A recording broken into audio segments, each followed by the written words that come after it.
All right, doors, radiator support, grill, front fenders, hood, front balance, cowl panel. Let's get this thing rolling.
All right, so while I'm doing this thing, these videos are all over the place, a lot of blocking, priming, different things going on. So I think it's confusing some folks on what products I'm using and when. So I'm trying to go over a little bit of that and maybe clarify some things. So let's look at this door. This will give us a good idea of the whole truck. This is really what we're doing on the whole vehicle. So let's look at this. This door, along with everything on this vehicle, was taken to bare metal by media blasting. I think most of it was done dustless blasting. Some of it was just regular sandblasting, but it's all taken to bare metal by media blasting. The only thing you can put on metal that has been media blasted is an epoxy. An etch primer is not recommended to go over something that's been blasted. If you have something blasted, taken to bare metal, sanded, any way you get there, immediately that metal that's exposed to the elements starts to corrode.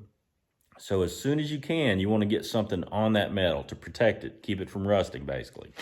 Now the good thing about the dustless blasting is they use a corrosion inhibitor, right? So it gives you a little bit of time, more than just plain bare metal. It gives you a little bit of time that you have before you have to put something on it. So anyway, the window is really as soon as you can get something on it from bare metal, get it on there. So what we use to accomplish that, corrosion protection, keep it from rusting, give us time to do the body work, cut out rust, take care of anything like that, we use epoxy. So if we look at this is kind of an example of what I was talking about. So this thing was taken to bare metal, epoxy prime, that's what this greenish gray color stuff is epoxy. All right, so I scuffed it lightly and I wiped my filler on top of it. So as you sand your filler, you're going to go to bare metal, but you can see there's a layer of epoxy between the body filler and the bare metal, and that's what you want. So there's corrosion protection behind this body filler. But now that we've got it sanded again, we need protection on that bare metal again. We have a couple choices. Our options are epoxy, followed by high build primer, so we'll actually have something we can block, or at this point, what I like to use is the VP 2050 because it is a direct to metal, high build primer. It's epoxy based, so it's going to stick to the bare metal, it's going to stick to the body filler, it's going to stick to the seam sealer, it's going to stick to everything. So the door was taken to bare metal, epoxy primer, body filler. Now we've got our body filler worked, we've got some bare metal areas. So we have an option of going back with some epoxy, followed by high build urethane to give us something to block. So we get the adhesion to bare metal, corrosion protection from the epoxy over there somewhere, and something we can block, something with some build to it. Or with this product, VP 2050, I can get both of those in one application. I get adhesion to bare metal and something that's got some meat to it so I can block it. So if you're wondering why I don't use the VP 2050 on blasted metal to start with, there's a couple reasons. One, it's not specifically stated that it can be used on top of sandblasted steel where the epoxy is. The epoxy actually says for use on sandblasted steel.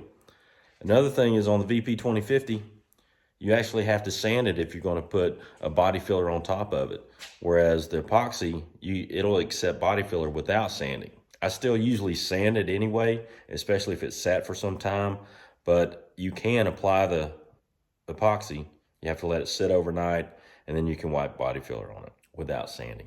Now, once I get it straight, I'm happy with the results that I got. I know that all that's left to do is get rid of sanding scratches and get it ready for paint. That's when I'm going to put the high build urethane primer on because it's easy to sand.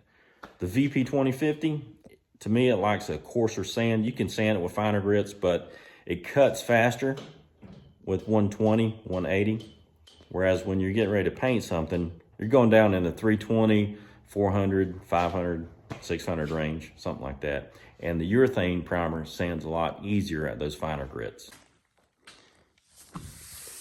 If you look real close at this, it's primed with VP 2050.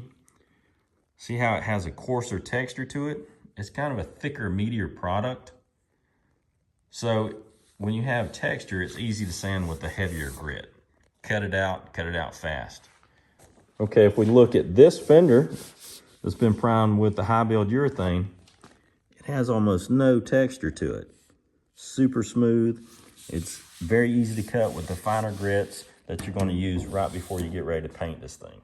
So there you have it, a quick look at some of the products I'm using on this C10 project. I'm hoping that it clears a few things up and doesn't add to the confusion. Just always remember to look at your product sheet, your technical data sheet for the product that you're using, so you can see if it actually is supposed to work in the situation you're putting it in.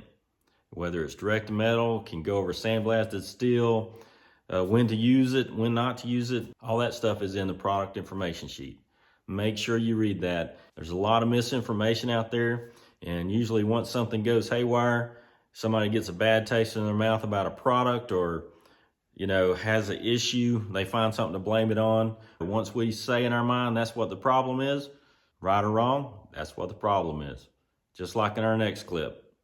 I'll leave you with it, and we'll talk to y'all next time. Hey, look who's here. Hey, what's up? What you got? What? That a Salem? Salem light? Well, I tell you, you don't bring that shit in here. I smelled that when you got out the truck. That shit causes fish eyes. I'll whoop a ass, bring some Salem light in this shop. Better turn that around, get the out of my shop.